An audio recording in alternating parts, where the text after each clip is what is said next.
경찰이 서부지방법원과 헌법재판소에서 발생한 폭동 사태와 관련해 90명을 체포하고 이 가운데 66명에 대해 차례로 구속영장을 신청하고 있습니다. 엄정 수사 방침을 밝힌 경찰은 나머지 24명에 대해서도 영장 신청 여부를 검토하고 있는데요. 취재기자 연결해 자세한 내용 알아보겠습니다. 유서연 기자, 서부지법 폭동 사태 관련 경찰 수사 상황 전해주시죠. 네, 경찰은 앞서 서부지법과 헌법재판소에서 벌어진 불법 행위와 관련해 90명을 체포했고 이 가운데 66명에 대해 순차적으로 구속영장을 신청하고 있다고 밝혔습니다. 법원에 침입한 46명, 담을 넘은 10명 등이 포함됐습니다.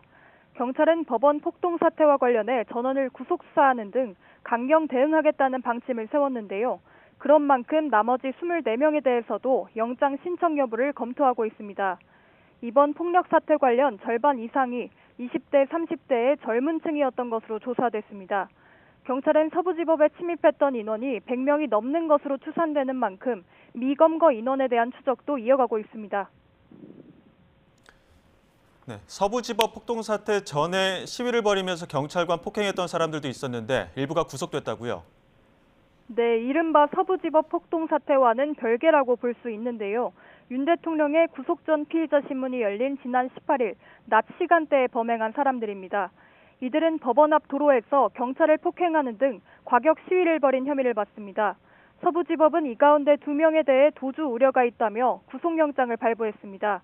다만 나머지 3명은 폭행 정도가 비교적 경미하고 증거인멸 우려가 없다며 영장을 기각했습니다.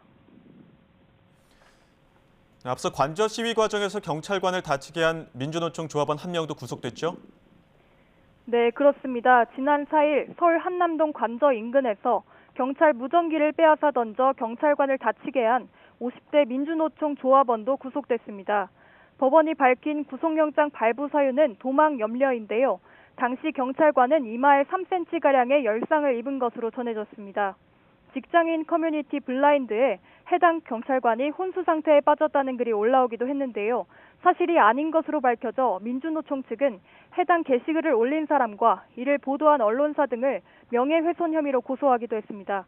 지금까지 서해부에서 YTN 유서연입니다.